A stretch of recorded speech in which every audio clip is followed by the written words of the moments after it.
incoming raiders, but mistook them for a flight of B-17 due in from the mainland. The B-17s arrive and, like America itself, find themselves in the middle of a war that had not been declared. Yes, we've taken you back to that fateful morning, 7:55 a.m., December 7th of 1941. The Tora attack on Pearl Harbor and all over the island of Hawaii. You are there. The attack from the Japanese aircraft carriers Akaga, Kiryu, Noryu, and two new carriers, the Shogaku and Suikoku, last an hour and 45 minutes. You can imagine what it must have been like as you see the planes in front of you. What it was like was 183 of these planes attacking Pearl Harbor, Hickam Field, and all over the Hawaiian Islands. When the first bombs began to fall, Army Air Corps pilots Kenneth Taylor and George Welch, who Ross mentioned a little earlier, were just returning from a night on the town.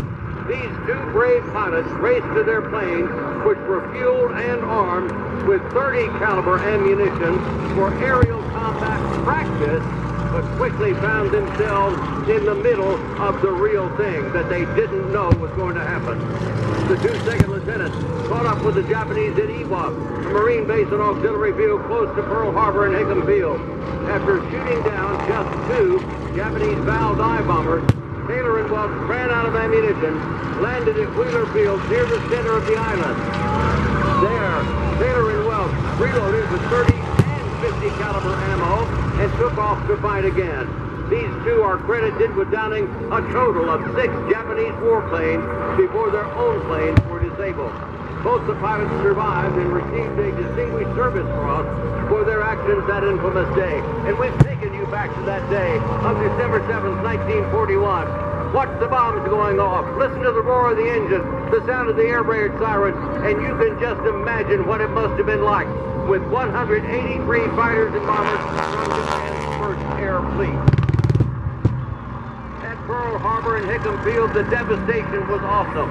On the eastern edge of Ford Island, in the center of the harbor, 7 battleships lay in berth. The California, Oklahoma, West Virginia, Tennessee, Arizona, and the Nevada. The Japanese hit first with Kate's torpedo bombers. The initial wave of Kate's hit the Oklahoma, California, Nevada, West Virginia, and the Utah. These Kates, just like the one you see coming in from your left, were equipped with special shallow-running torpedoes designed specifically for the attack on Pearl Harbor. You can see the torpedo underneath the fuselage of the airplane, the Cape torpedo bomber. You see the shallow waters in Pearl Harbor would not allow the use of normal deep-running torpedoes. This would take away any claim that the Japanese could make that the Tora attack on Pearl Harbor was a target of opportunity. It was very well planned, well in advance. After the Cape torpedo bombers came the Val dive bombers, armed with 1,700-pound armor-busting projectiles made for 16-inch battleship guns, but converted to aerial bombs. These planes dived down on the Nevada and Arizona. Anti-aircraft fire veered the Vals away from the Nevada on the first wave, but the Arizona wasn't that lucky. A bomb from a Cape bomber stabbed the Arizona through her forward magazine and exploded, touching off more than 1 million pounds of gunpowder. A sailor on the Nevada watched the Arizona jump up at least 15 to 20 feet in the water and break into pieces, forever entrapping 1,200 American servicemen in an underwater tube. The ship sank in less than 3 minutes and remains at the bottom of Pearl Harbor as a stark memorial to that fateful day of December 7th, 1941. We've taken you back to that day. The B-17s arriving from the mainland find themselves in the middle of something they didn't even know was going to happen. They try to find a place to land. Many of them injured by the marauding Japanese Zeros. You see to your left, the B-17 flying fortress trying to find a place to land with only one gear down. This is the way it happened with many of the B-17s that came in from the mainland on December 7th of 1941. That radar station spotted the incoming Japanese raiders but mistook them for that flight of B-17. At Marine Corps Air Station Iwak, PFC Melvin Thompson was on guard duty when 9 Zeros attacked that base. Thompson stepped out of his guard shack, drew his .45 caliber pistol, and began firing on the Zeros. One of the Japanese pilots, Yoshio Shiga, saw Thompson firing back at him, and years later remembered Thompson's tenacity and fighting spirit, describing the lone Marine as the bravest American I have ever seen. And you're seeing some of what happened that fateful day, December 7th, 1941, the Tora attack on Pearl Harbor. All over the island, soldiers were bringing their weapons to bear in this fight. Anything they could get working. The .45 caliber pistols, Springfield rifles, and in some cases our soldiers were able to get 30 caliber and 50 caliber belt-fed machine guns into action, bringing down numerous marauding Japanese Zeros, valves, and Kates, but the number was overwhelming. There were 183 Japanese Zero fighters, Kate torpedo bombers, and Val dive bombers attacking all over the island of Hawaii, but zeroing in on Pearl Harbor and Hickam Field.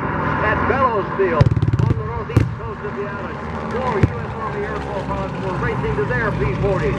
Just then, Japanese Zeros appeared and started strafing runs. One P-40 pilot was killed just as he stepped into his cockpit. 2 other P-40s were down just as they got off the ground.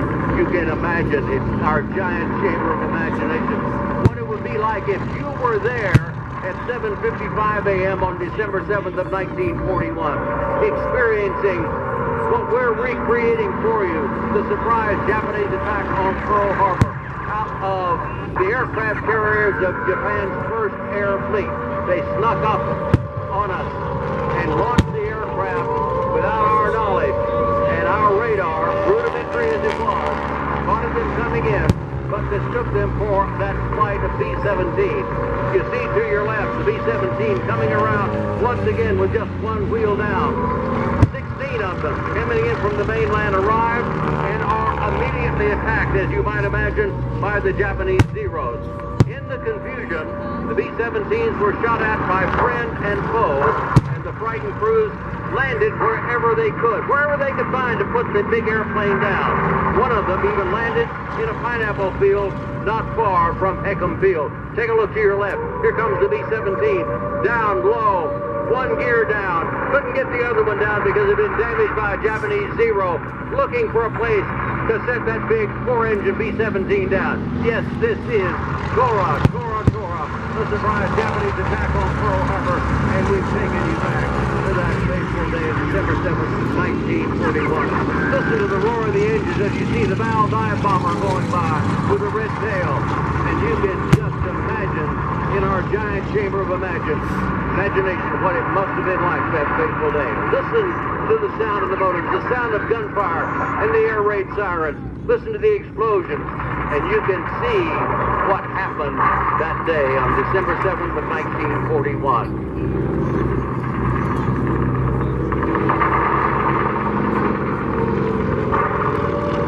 One of the B-17 pilots, a Major Landon, trying to land, said, "What a hell of a way to enter a war. Out of gas, unarmed, and no place to land." 8 of the B-17s actually made it to Hickam Field. At the conclusion of the surprise Japanese attack on Pearl Harbor, more than half of America's entire naval fleet had been destroyed or damaged. Nearly 2,400 Americans were killed, over 1,200 wounded, and at the time 960 were missing. 151 aircraft were destroyed as they sat on the ground. Virtually every U.S. military aircraft in Hawaii. 2 battleships, 3 destroyers, and 2 light cruisers were destroyed.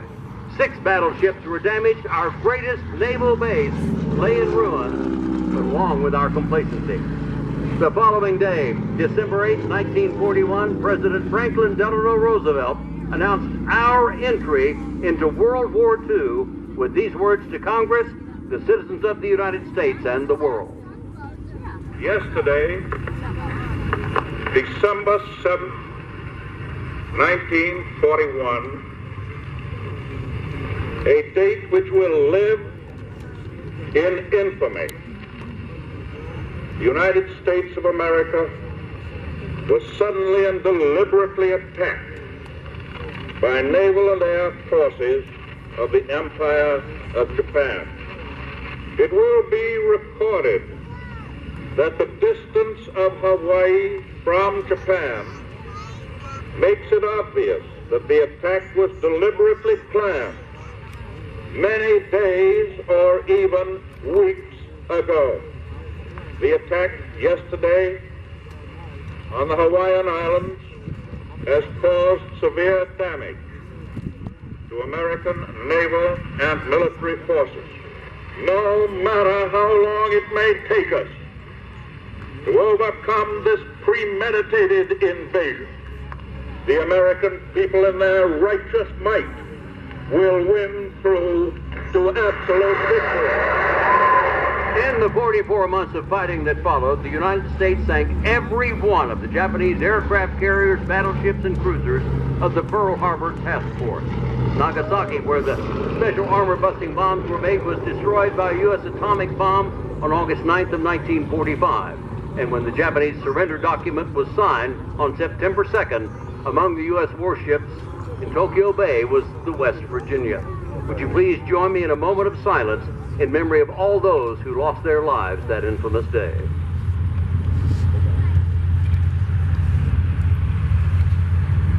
Ladies and gentlemen and kids, we do not mean to glorify war by this demonstration. We want to honor a time when our nation was strong and united. In the 3.5 years after this attack, we, the people of the United States, put 16 million men in uniform, built 100,000 fighter aircraft, 98,000 bombers, 24,000 transport planes, 58,000 trainers, 22 aircraft carriers, over 1,000 other floating ships from battleships to submarines, and countless thousands of ground vehicles. Our dedication led to the surrender not only of Japan, but Nazi Germany as well, and freedom for the entire world. We do this in appreciation of that dedication, determination, and effort, and extend our appreciation to the men and women fighting for our freedom today all over the world. We salute them all, past and present. As you listen to the late, great Kate Smith singing God Bless America, I'd like to draw your attention to the right. Our Tora airplanes flying in formation with a special salute to everyone here in Terre Haute, Indiana. Get your cameras ready. You're going to love the picture coming your way in just a moment.